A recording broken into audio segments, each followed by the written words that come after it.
Hi guys, Kevin Matthew here from Made at 94. If you're new to this is a series on how to plan your wedding in terms of the key questions that you need to be asking people like Angus Photography, Angus Forbes, who I'm about to interview, but a whole collection of other things from hair and makeup to videography to the celebrant, humanist or registrar, who you're going to choose and why you're going to choose them. If you haven't seen this before, have a look at the links either below or on the website and go in and out as you please. I'm about to switch over and I'm about to interview Angus Forbes Photography. Hi Angus. How you doing? Not too bad at all. Nervous? Slightly nervous actually, yeah. Thanks for asking. Okay, so I'm going to fire a few questions at you. Tell me exactly what you're thinking about. Key questions that these guys need to be asking you and any other tips you've got in terms of how they can get the most out of you, their photographer on the day. Sure. So the first thing I've got is how far in advance should these guys be booking somebody like yourself? Yeah, that's a really good question actually, and I would say as far in advance as you possibly can. But just to give you some very typical examples, a summer wedding on a Saturday will book up a couple of years in advance. Kind of Tuesday in November will probably not book at all, or if it was going to book, would book much closer. So if you're looking at a Saturday, particularly between April and September, at least a year in advance, and ideally 2 years in advance. Wow. Out with those times, you could be a little bit more flexible and book a little bit closer to the date. So spring, summer, yeah? Yeah. Between a minimum of a year to 2 years. Yeah. And especially if they know who they want. Yeah. And I'd say if you've decided on the photographer, then just book them there and then. There's no point in holding off. If you've made a decision that you're going to go with any particular photographer, then just book them. Yeah. Because they will not be available the next week. Do you ask for any information from the couples beforehand? What information do you need from them, ideally, for you to gauge what they want on the day? Well, there's two types of information. The stuff I want right at the start is the obvious stuff like the date of the wedding, the location of the wedding, who the couple are, where they live and how I can contact them. Once I've got that, the booking's confirmed and that's all I need at that stage. Much closer to the wedding, then I would want to speak to them again to have an awful lot more information from them. Things like, what kind of photography are you interested in? What's the specific times of the day? When is the service taking place? When's the meal? How many people will be at the wedding? Even down to minor details like, is anybody disabled? So if they're in a wheelchair, could they get around for the photographs? All these kind of details. I'm a bit obsessive about detail and I ask a lot of questions. But that's easier for them then. Yeah. More questions you ask, the more information you get. What questions should you ask your photographer? You should ask about prices, and all my prices are on my website, so you don't even need to ask me. You can just look them up and find out for yourself. So if I'm out your budget, you can move on. Is that the norm? Yes. So the photographer's website or Facebook or whatever would normally have It should have, because I think it's the most important question. So if you put your prices out there, people can either decide to like you, you're within the budget, or you're not, and then they can move on. So I believe every photographer should have their prices on their website. I don't think you should have to contact the photographer to find that out. So they know their prices. What are the common questions you'll be asked then, or what would you recommend? About prices? About anything. All right. Okay, well people quite often ask, bizarrely, the question I get asked more often than almost anything is, what will I wear to the wedding? Which I never imagined that would be a question I get asked. So I tend to just wear black trousers and a shirt just in case anybody's interested. But the things I would be asking a photographer if I was getting married were, how long have you been in business? So how stable is your business? So if you've only started up a year or so back, is your business viable in the long term? Have you been around for 20 years? Then clearly your business is stable. What sort of experience do you have? I'd suggest if you've photographed less than 100 weddings, you're probably not an experienced photographer. I think I'm probably at about 1,800 or 2,000 weddings by now. I'd be wanting to ask things like, can I see some reviews from other people? So Facebook or Google reviews, good place to look and ask. I'd ask a photographer to show me a complete wedding from start to finish, not just the best photos from 3 or 4 different weddings. And these are probably the main questions that you should ask, and if a photographer's not keen to show you a complete wedding, then I would walk away and find someone else. That's a brilliant point.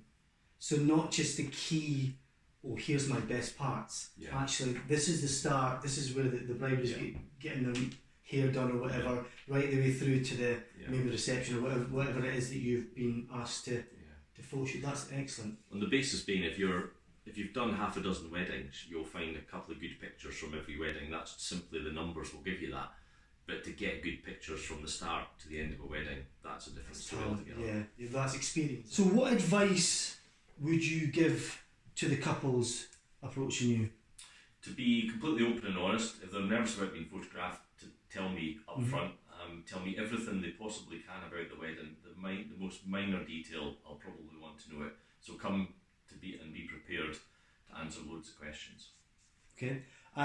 Do you work on your own or with another photographer so that both people can be photographed in the lead up to the ceremony? What happens? Well, I work on my own. I have worked with other people in the past, but I'm never 100% happy with other people's work because I'm a bit obsessive, so I now work on my own.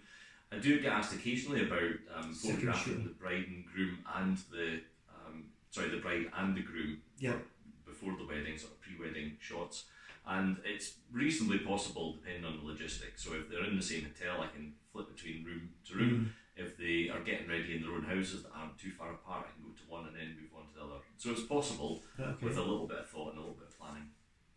Do you ask the couple to create a list of images they would like to be captured? Examples? Yes, I do, and people send me quite often Pinterest files or clips from other photographers' websites or from my own website to say really like this. Gives me a feel for the style that they're looking for. The most important thing, of course, is the family photos, so I need a list of who's in the family, mums, dads, all that kind of thing, so I can work through that list on the day. Lovely. When do you work up to, for example, would it be up to the first dance? What's the norm? It depends on the package is the simple answer to that, but the most common package that people book me for is from bridal preparation, so that starts at about 11 o'clock depending on the time of the wedding is, and I stay through until the third dance, and that's generally 8:30. So I stay for 3 dances because the first dance is always a little bit staged and it's always a little bit false and it's a bit of a shuffle, and it's really the second or third dance before the party kicks off, and that's when the photographs look a lot better. So real, like the real life moments. Yeah. How long after the wedding would you typically take to edit? Because there's a lot of editing. Yeah. I guarantee that couples will have their pictures within 2 weeks of the wedding day. The one I'm working on just now, that was a wedding on Saturday past, and we're now on Thursday, I think. We are on Thursday, aren't we? We are. Yeah, so they'll have their pictures Saturday, I would imagine. So somewhere between 1 and 2 weeks. How is the photos delivered, shall we say? I deliver them on a USB stick, and I also make them available for digital download if people prefer to do that. And that's all of the edited versions? Yeah. How long would you set aside for photographs after the ceremony? That's down to the couple and how many photographs they want, but I would suggest an hour at the absolute most. So after the service is over, as soon as in a church, normally the first thing we do is a big group photo of everyone that's there, and that takes about 15 minutes. I then suggest about 20 to 30 minutes of photos of family, that's bridegroom with mums, dads, aunties, sisters, brothers, all that kind of stuff. And then about another 20 minutes of couple of shots where I take the bride and groom off on their own for 20 minutes or so and take some pictures of them. So an hour maximum is a pretty good time to work for. Some people get married in a church, for example, but then their venue's at a different location. What would be the scenario there then? What would happen? It depends on what the buildings are like. So if it was a really beautiful church with great gardens and it was a nice day, I would suggest to the bride and groom that they stay there and take the photos there. If it's not a particularly nice church and maybe not a particularly nice part of town, but they're going to a venue that's really nice, then I would suggest we do them there. But it's horses for courses. And you would just go there? I would do whatever the couple want, of course. What is it that you love about photographing weddings? Well, it's people, and it's generally the happiest day of their life. So what better job is there than to work with people on the biggest and happiest day of their life? And that's what I love about it. What happens if you're ill? Yeah, that's another really good question. It's a question that everybody should ask their photographer, and it's a question I don't get asked often enough. Okay.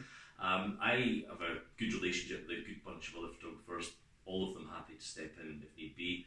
Touch wood, 20 plus years I've never missed a wedding yet. Wow. I would like to think that'll continue forever. I have helped other photographers out who've been ill on the day. Okay. And there's a Facebook group locally for what's called second shooters, so people that will step in. They're not full-time professionals, but good photographers that generally work for other photographers. They'll step in to cover if need be. So engagement or pre-wedding photos seem to kind of be more and more popular. Is this something you've experienced, and is this something you offer? Yes, it's included as one of the packages that I offer. It's also available as an option to buy separately for the other packages. It is a bit of a fad at the moment, and the only time I recommend it to people is if I genuinely think they're really nervous about being photographed, and it's a good way just to get that out the way, kind of pop the cherry before the wedding, if you like, and get the nerves out the road. It's really useful in situations like that. So explain what it is. Right. Okay. Actually, because I'll be honest with you, Sam wrote this question and I want to know what it is. Right. So a pre-wedding photo shoot is where you meet up with a couple a few weeks or a few months before the wedding and do a sort of trial run. Sometimes at the venue that they've chosen, or sometimes maybe somewhere they got engaged or somewhere that's special to them. They've then got those photographs that they can use to maybe print on their invites or to put up at the wedding, but they also get the nerves out the way. If they're nervous about being photographed, it gets them into the way of working with me, and they understand what it'll be like on the day. It's kind of like a trial run without the risk. So that's perfect. When would you expect payment? I ask for a deposit of £300 to book the day, so that's non-refundable, and then I ask for the balance to be paid on the day of the wedding. Most people in reality pay it before because it's easier for them, but I don't like to insist to be completely paid for something I haven't actually even turned up to do yet. So if people want to turn up with a cheque for me on the day, that's absolutely fine.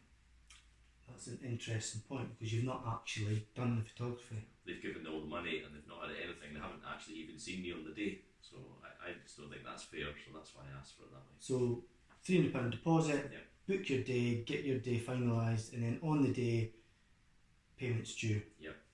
Lovely. Now, this is us at the end of the questions. Is there anything else that you feel that couples really need to know, or that I've missed along the way? I get slightly concerned at just how little research people put into their wedding photographer. I think people should spend a little bit more time looking at lots of different photographers. Go and meet them.